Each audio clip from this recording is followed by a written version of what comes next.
So, on Friday's video, we were talking about an upgrade, and I was hoping to try and fit the upgrade into Friday's video, and I didn't. And it's part of this VLine 634. Now, hopefully, we've done a separate video on that VLine 634, and you've already seen it.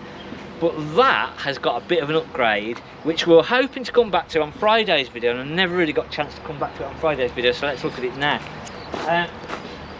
I felt that it needed a bit more going into on this, so it is going to be a little bit of a sort of going over this. Just because you love it so much, don't you? I really like this. This might actually be, and I'm shocked. Last week we was talking about different layouts in your first sort of caravan and thinking about buying your first caravan. And if you're looking at your first motorhome, exactly the same sort of thing, basically. Trying to actually figure out what layout it is that you like might necessarily not really be what you actually really like until you start using it. Now, I always thought on the campers that I liked a fixed bed.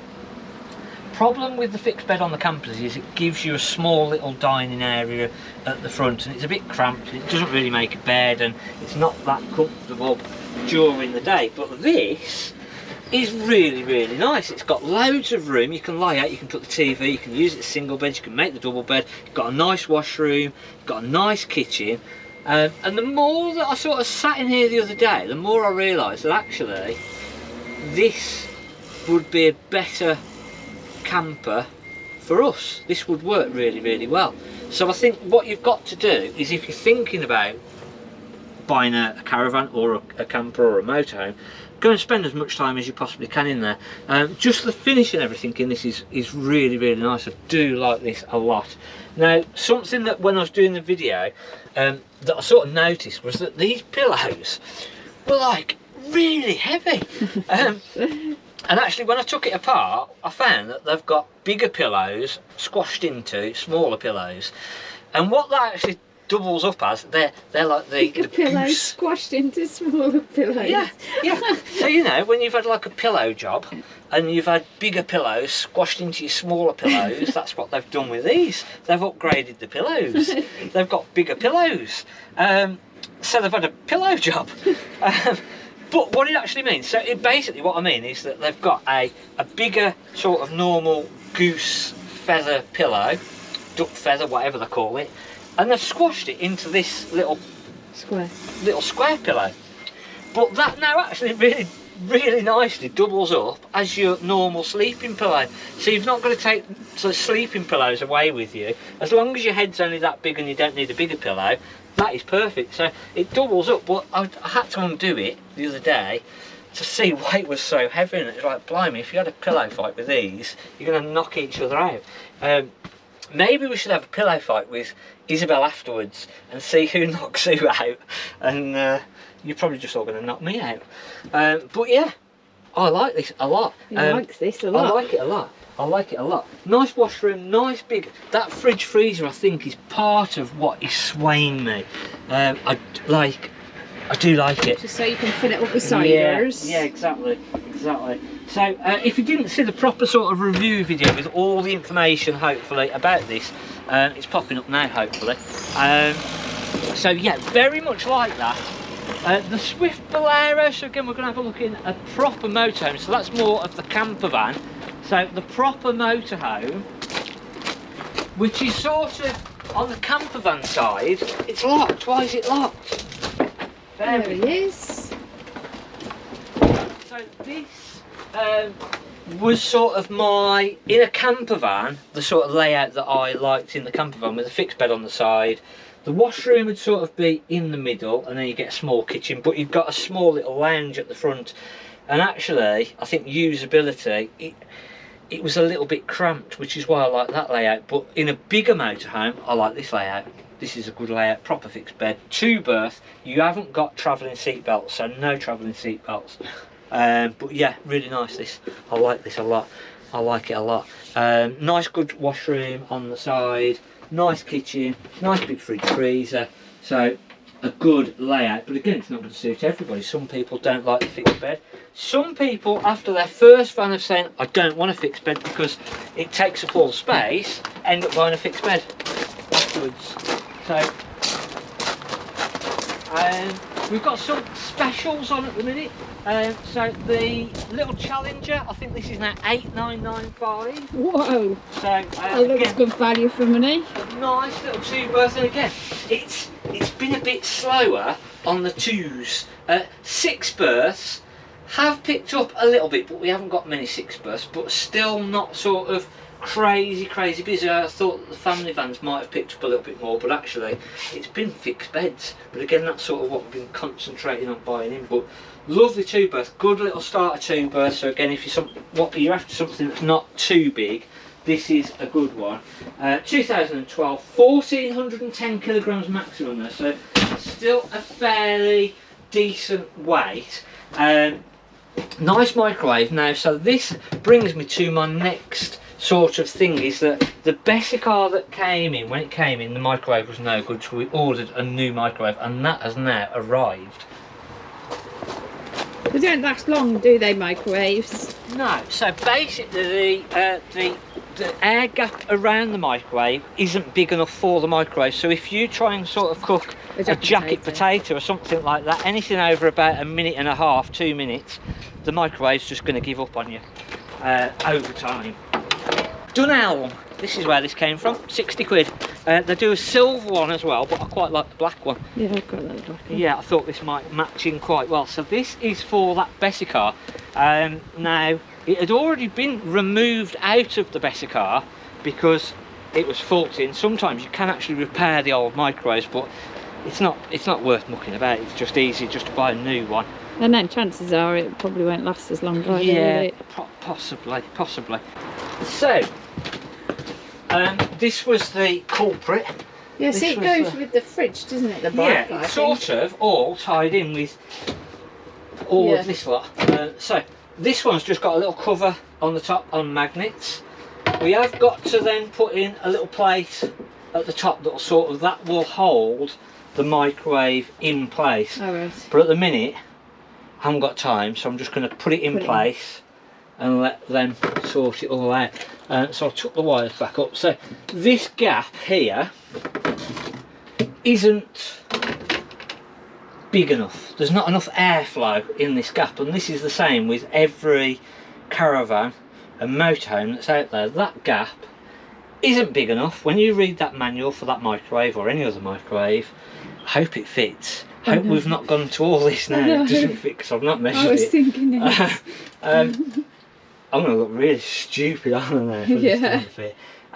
So that gap isn't big enough for these microwaves. They need more airflow, and there was never really any sort of vents or anything in there to give the microwave the amount of airflow that it needed. So that's why they end up going, and that's why they end up stopping working. So we're going to attempt to fit this in there. These are always a bit of a tricky one because the plug is up on the top, so you've got to sort of hold it up.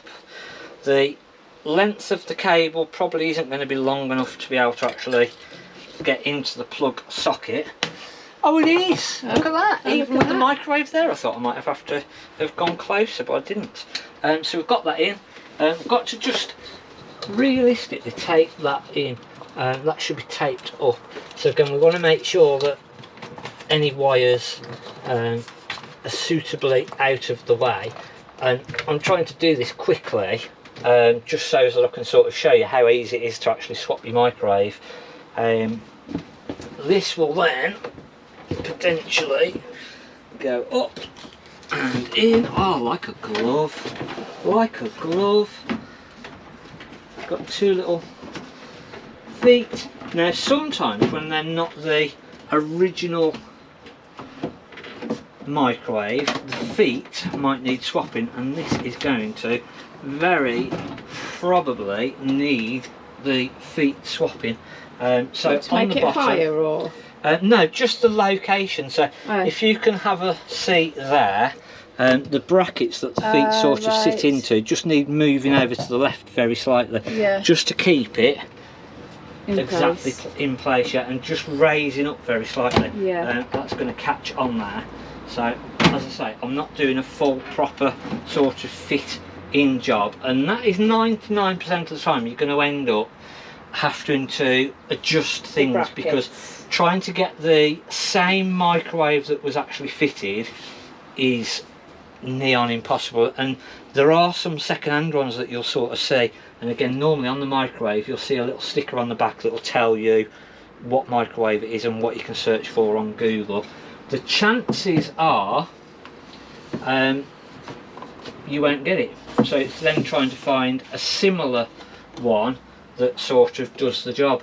Now these Dunelm ones are the closest that we've sort of found for a sensible sort of price, but for the time being I just needed something to fill the gap better, in, doesn't it? just to make it look better. As I say, it needs raising up, so we'll end up just putting a couple of little extra strips at the bottom, move the feet over and just levelling it all up to that gap then. But yeah, it actually looks better with a microwave in there than without a microwave, but it's not fixed in properly as yet. So I'll have a muck about with that. But they're not it's not a bad job to do. Sometimes they've got screws up underneath into the microwave, more on the Bailey. They have the screws going up into there to hold them in. So just have a look underneath and make sure there's no screws. So if you're sort of trying to move the microwave and you're like, oh, that's solid, that's not moving at all, chances are it's got screws into the bottom. Sometimes these plates, and if you've got sort of a little side unit, it might have screws into this top plate as well. So just have a good look at it first, and make sure there's no screws. That top plate obviously has got screws either side that hold that in, but that is effectively how you're going to be able to sort of swap your microwave over. So it will be bit of a faff. It will just be a bit of a faff, unless you can get the exact one, which, as I say, is going to be unlikely. So, but quick, easy-ish swap over. Not too bad, not too bad. So this is the Best Car 580 2016. It's now got a microwave, 1750 kilos, and it's got the aircon in. So if we can get some more nice summer, and I said a couple of months ago we're due a good summer, if we can get a good summer it's going to help sales, and it definitely had. Although this last week, as I say, was a bit quieter, bit quieter. So, but a nice van. Again, the Best Cars have got a lot of extras on there. Something we'd said about the fuses last week. Now somebody in the comments had said, let's have a nice little look in this Phoenix, and I'm hoping they weren't winding me up. Illuminated fuses. So they said you can buy illuminated fuses. What, that don't illuminate when they've popped? Yeah, so basically they've got a little glow to them. So they're slightly different, same sort of fuse, but they actually... I can't look at your phone screen too much because it flickers on the camera. Flickering. Yeah. It actually lights up, and they also do a yeah, they call them smart glow. What does a glowing fuse mean? So it lights up if the fuse is blown. So if you're in the dark, and again, sometimes if it's blown, it lights up. It actually lights up. Yeah. Oh, right. I've not had them. I've not tried them. I've not seen them before. It was only somebody in the comments that had said, "Oh, I've started to use. I've been caravanning for 23 years." I think that was about what they'd said. I'm not trying to get too much into detail, but I think that's what they said. But he says, yeah, I've been caravanning for 23 years, and I've actually found that the illuminating fuses are the best. It's a good idea. You'd have thought though that they'd be lit up when they work and not lit up when they don't. So it's yeah, but then I suppose you can't then. Since 1983. I knew there was a 3 in there somewhere. So yes, right. I've been caravanning since 1983. Longer than our age. So yeah, the last 2 vans I've had fuses with the LEDs in there. So they light up, and obviously then if you're trying to change it in the dark, which 9 times out of 10 when a fuse is going to go, it's going to go when it's like pitch black and all the lights have then gone out, and it's that particular fuse that was on the lighting circuit and you can't see what you're doing, you can't find the torch, so they'll light up. So we'll have to put those in our Amazon shop. Were they £3.69 each though? No, I think that was for a load of them. A load of them. A load of them. They're not yeah, too bad price-wise, they're not hugely expensive. No.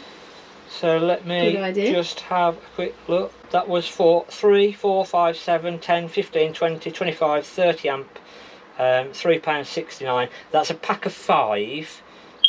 So they are a little bit more, but a pack of 25 is only £7.99. Oh, that's not bad. So yeah, as long as you've not got one that keeps popping for a reason, swap it over to your old type of fuse then if it keeps popping all the time. But yeah, really good idea. So thanks for that. And again, that's the lovely thing about the people that watch the channel. I like people to comment because it adds all different things. People have different ideas and have done different things, tried different things. And I think a lot of people are worried about sort of commenting and saying something, and everyone else is going to jump on them and sort of say, oh, you shouldn't have said this or you shouldn't have done that. But hey ho, whatever. If they're not happy, so what? So nice, lovely 644 Bailey Phoenix 2023, 1395 kilograms. This. It's not very heavy, is it? No, under 1400. It's got your Truma blown air heating. It has got. Oh, it's bouncy. Oh, There are no legs down in this. they are down, but they're just not down fully enough, are they? By the looks of it. No electric ring though. Oh. No electric ring. Wouldn't put me off buying it, to be fair. Well, you don't cook anyway. No, barbecue. So yeah, very, very nice. The 650, we've still got the 650. I can't believe that hasn't gone. Again, I'd said, I don't know whether it was last week or the week before, about the issue that we'd sort of had is that a lot of people that were looking to part exchange had actually got sort of 2024 vans to part exchange, and that had sort of carried on a little bit as well, to be fair. So that was sort of, the last couple of people I think that have sort of inquired had the part X's. And again, it's not really your first caravan, is it? This isn't really what you're going to go and spend £29,000, although it would be very, very nice. It's not really your first caravan, is it? But yeah, I like this a lot. So I'd like it even more once it's sold. Yeah. But yeah, nice van, nice layout. And again, this has probably been our most popular layout still. It's still sort of our best layout. We've had a nice little Sprite that's just come in that's got this layout. We're going to probably get that on next week. We've got a nice little fixed bed as well that's just come in, so that'll probably be next week. And I think we've got a couple of other part X's due as well. We've got a nice big, I've still got a big Coachman Laser 665 that's still sat where I bought it from, and I've been trying to buy another van because it's cheaper with 2 vans on delivery, so I need to chase that up in a bit. So yeah, hopefully we've had a few nice little tips there. I didn't get the lorry building. No, because so we're maybe, on 19 minutes now, so... Maybe next week I might get the lorry building. And we've got a little thing with Bluetti hopefully coming up, with their sort of little unit and how we're going to use that sort of V200 unit with the lorry build, just in case when we go away in a couple of weeks' time again, because we're away again, aren't we? We're off to Scotland. Yeah. Oh, we're off to Scotland. So we're going on a nice little road trip up there. So we might get a little sort of 24 hours in the lorry that I built. Was it a disaster, or because this will be the second time that we're properly staying away in it, isn't it? And the first night we haven't got any electric hookup either, so we've got to go off grid, haven't we? Solely off the solar, and that's not the place to go off grid, is it? Scotland. Not really.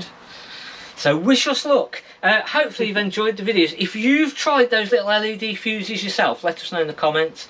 Again, they look really, really good. So worth an upgrade, I think. I think that's worth an upgrade. So we'll try and get those into the Amazon shop.